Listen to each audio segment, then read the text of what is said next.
नमस्कार विद्यार्थी मित्र मैत्रिणींनो, स्वागत आहे तुमचं सपनाच होमस्कूलिंग या यूट्यूब चॅनलमध्ये. आणि आज आपण इतिहास लेखन व पाश्चात्य परंपरा या धड्याचा स्वाध्याय बघणार आहोत. त्याचे प्रश्न उत्तर सोडवणार आहोत. तत्पूर्वी उजळणी म्हणून मी एवढं सांगेन की इतिहास लेखनाची परंपरा, आधुनिक इतिहास लेखन, युरोपमधील वैज्ञानिक दृष्टिकोनाचा विकास आणि इतिहास लेखन महत्त्वाचे विचारवंत या सर्वांचा आपण या पुस्तकांमध्ये अभ्यास केलेला आहे, या धड्यात अभ्यास केलेला आहे. आणि आज आपण याचे एकूण एक प्रश्नांची उत्तरं बघणार आहोत. पण हे सर्व करण्या अगोदर जर तुम्ही सपनाज होमस्कूलिंग चॅनलला नवीन असाल तर लगेच हा चॅनल सबस्क्राईब करा, बेल आयकन दाबा. सर सुरू करूयात आपल्या स्वाध्यायाच्या पहिल्या प्रश्नाला. प्रश्न पहिला, दिलेल्या पर्यायांपैकी योग्य पर्याय निवडून विधाने लिहा. आता हे पर्याय त्यातलं आपल्याला निवडून विधान लिहायचं आहे. तर आधुनिक इतिहास लेखनाचा जनक डॅश डॅश यास म्हणता येईल. तर व्हॉल्टेअर आहे, रेने देकार्त आहे, लिओपोल्ड रांके आहे, कार्ल मार्क्स आहे. तर आपल्याला याचं परफेक्ट उत्तर माहिती आहे की आधुनिक इतिहास लेखनाचा जनक व्हॉल्टेअर यास म्हणतात. तर व्हॉल्टेअर हिरव्या अक्षरात आहे, ते त्याचं उत्तर आहे. पुढचं बघा, दुसरी गाळेल जागा. आर्किओलॉजी ऑफ नॉलेज हा ग्रंथ डॅश डॅश यांनी लिहिला आहे. तर यासाठी पर्याय आहेत Karl Marx, Michael फुको, Lucia favour आणि व्हॉल्टेअर. त्याचं बरोबर उत्तर आहे आर्किओलॉजी ऑफ नॉलेज हा ग्रंथ मायकेल फुको यांनी लिहिला. तर हिरव्या अक्षरामध्ये याचं उत्तर बघा. आता आपण ब बघतोय. पुढीलपैकी चुकीची जोडी दुरुस्त करून पुन्हा लिहा. इथे जॉर्ज विल्यम फ्रेडरिक हेगल यांचं रिझन इन हिस्ट्री हे अगदी बरोबर जोडी आहे. Leopold von Ranke the theory and practice of history हेही बरोबर आहे. हिरोडोटस द हिस्ट्रीज हेही बरोबर आहे. पण Karl Marx discourse on the method हे मात्र चुकीचं आहे. तर Karl Marx discourse on the method ही जोडी चुकीची आहे आणि योग्य जोडी आहे कार्ल मार्क्स आणि दास कॅपिटल. आता पुढील संकल्पना स्पष्ट करा. याच्यामध्ये द्वंद्ववाद म्हणजेच डायलेक्टिक्स याच्या संकल्पना स्पष्ट करायची आहे. तर हेगेलच्या मते कोणत्याही घटनेचा अर्थ लावण्यासाठी तिची वर्गवारी दोन विरोधी प्रकारात करावी लागते. त्याशिवाय मानवी मनाला त्या घटनेचे आकलन होत नाही. उदाहरणार्थ, खरे खोटे, चांगले वाईट या पद्धतीला द्वंद्ववाद असे म्हणतात.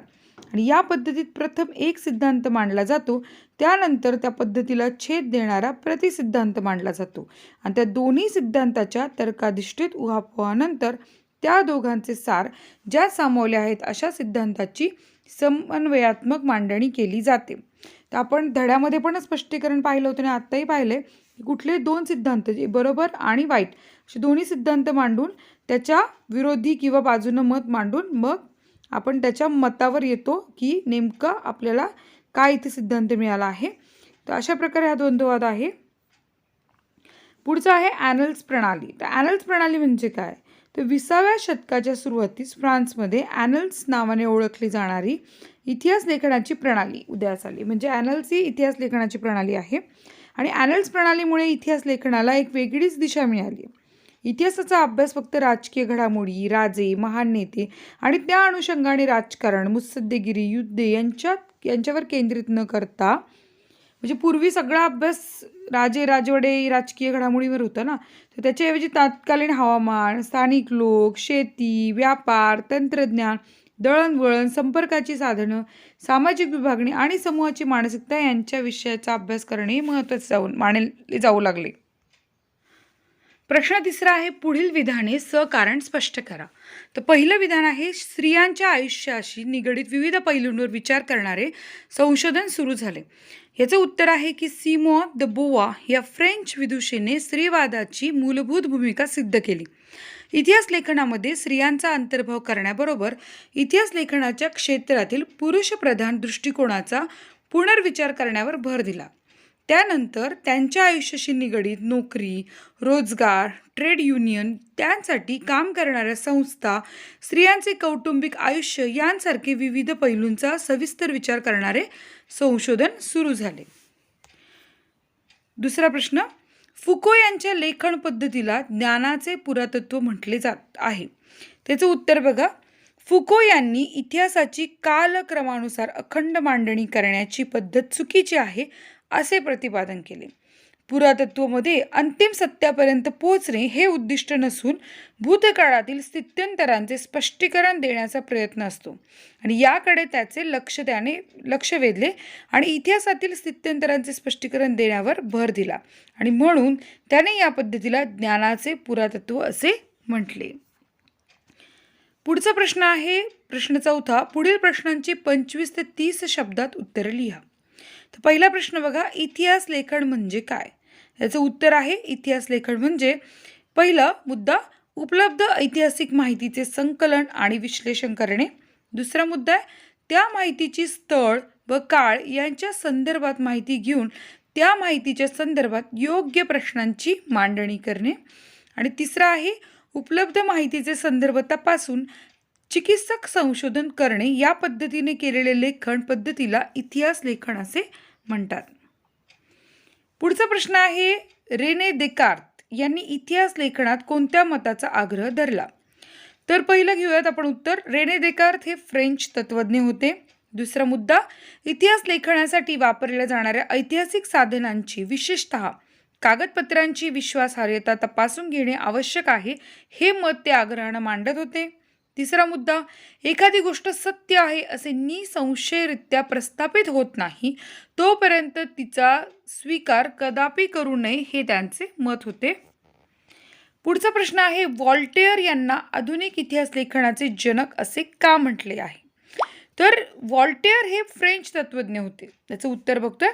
इतिहास लेखनासाठी केवळ वस्तुनिष्ठ सत्य आणि घटनांचा कार्यक्रम एवढ्यावर लक्ष केंद्रित न करता तत्कालीन समाजाच्या परंपरा, व्यापार, आर्थिक व्यवस्था, शेती इत्यादी गोष्टींचा विचार करणे आवश्यक आहे हा विचार त्यांनी मांडला. त्यामुळे इतिहासाची मांडणी करताना मानवी जीवनाचा सर्वांगीण विचार व्हायला हवा हा विचार पुढे आला आणि त्या दृष्टीनं व्हॉल्टेअर हे आधुनिक इतिहास लेखनाचे जनक असे म्हटले जाते. पुढचं बघा, संकल्पना चित्र पूर्ण करा. तर हे संकल्पना चित्रामध्ये फक्त युरोपातील महत्त्वाचे विचारवंत असं होतं. आपण हे चित्र पूर्ण केले. Rene Descartes, George William Friedrich Hegel, Leopold von Ranke आणि व्हॉल्टेअर हे युरोपातील महत्त्वाचे विचारवंत आहेत. नावं लक्षात ठेवा. प्रश्न 6. पुढील प्रश्नांची सविस्तर उत्तरे लिहा.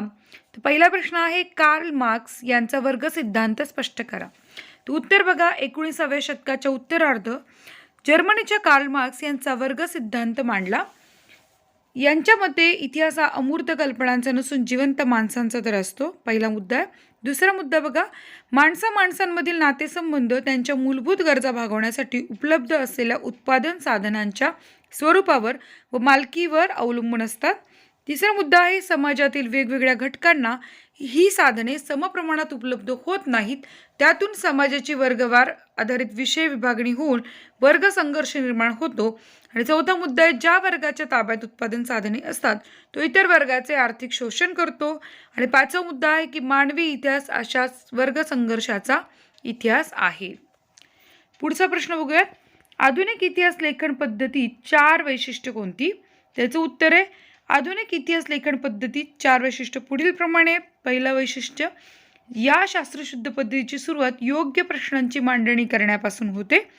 दुसरं आहे, हे प्रश्न मानव केंद्रित असून भूतकालीन मानवी समाज घटकांनी विशिष्ट कालावधीत केलेल्या कृतींतून संबंधित असतात. तिसरा मुद्दा आहे, त्या कृतींचा संबंध दैवी घटनांशी वा कथा कहाण्यांशी जोडलेला नसतो.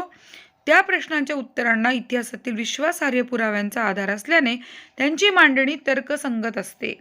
आणि चौथा मुद्दा आहे, मानवाने केलेल्या भूतकालीन कृतींच्या आधारे इतिहासात मानवजातीच्या वाटचालीचा वेध घेतला जातो. प्रश्न तिसरा, स्त्रीवादी इतिहास लेखन म्हणजे काय? उत्तर घ्या. पहिला मुद्दा आहे, स्त्रीवादी इतिहास लेखन म्हणजे स्त्रियांच्या दृष्टिकोनातून केलेली इतिहासाची पुनर्रचना होय. दुसरा मुद्दा, इतिहासाच्या लेखनात पुरुषवादी दृष्टिकोनाचा प्रभाव अधिक होता म्हणून त्यावर पुनर्विचार करावा आणि त्यात स्त्रियांचा अंतर्भाव करावा अशी भूमिका सिमोन दे बोव्वार यांनी मांडली. तिसरा मुद्दा, त्यानंतर स्त्रीवादी इतिहास लेखन हा विचार स्वीकारला गेला. चौथा मुद्दा, स्त्रियांशी संबंधित नोकऱ्या, रोजगार, ट्रेड युनियन, स्त्रियांचे कौटुंबिक जीवन, स्त्री संस्था या सर्वांवर सविस्तर संशोधन सुरू झाले. 1990 नंतर स्त्री हा एक स्वतंत्र सामाजिक वर्ग मानून इतिहास लिहिण्यावर भर दिला जाऊ लागला आणि या दृष्टिकोनाला स्त्रीवादी इतिहास लेखन असे म्हणतात. तर चौथा प्रश्न, लिओपोल्ड वॉन रांके यांचा इतिहास विषयक दृष्टिकोन स्पष्ट करा. उत्तर आहे 19व्या शतकातील इतिहास लेखनाच्या पद्धतींवर लिओपोल्ड वॉन रांके यांच्या विचारांचा प्रभाव होता. पहिला मुद्दा आहे, त्यांनी इतिहास संशोधनाची चिकित्सक पद्धती कशी असावी ते सांगितलं. दुसरा मुद्दा आहे, मूळ दस्तऐवजांच्या आधारे प्राप्त झालेली माहिती सर्वाधिक महत्त्वाची आहे यावर त्यांनी भर दिला. तिसरा मुद्दा आहे, तसेच ऐतिहासिक घटनांशी संबंधित असलेल्या सर्व प्रकारची कागदपत्रे आणि दस्तावेज यांचा कसून शोध घेणे अत्यंत महत्त्वाचं असल्याचं त्यांनी सांगितलं. आणि चौथा मुद्दा आहे, अशा पद्धतीनं ऐतिहासिक सत्यापर्यंत पोहोचता येणं शक्य आहे असा विश्वास त्यांनी व्यक्त केला आणि इतिहास लेखनातील काल्पनिकतेवर त्यांनी टीका केली. तर अशा प्रकारे आपण आपले 6 प्रश्न सोडवलेले आहेत. यात उपक्रम दिला आहे, तुम्हाला आवडणाऱ्या कोणत्याही एका विषयावर विस्तृत माहिती मिळवा व त्याचा इतिहास लिहा. उदाहरणार्थ पेन, लेखणीचा पण इतिहास असतो की लेखणीचा शोध कधी लागला, काय झालं, मुद्रण कलेचा इतिहास, संगणकाचा इतिहास. तर या सर्वांचा इतिहासापैकी कोणताही विषय निवडून त्यावर उपक्रम करा.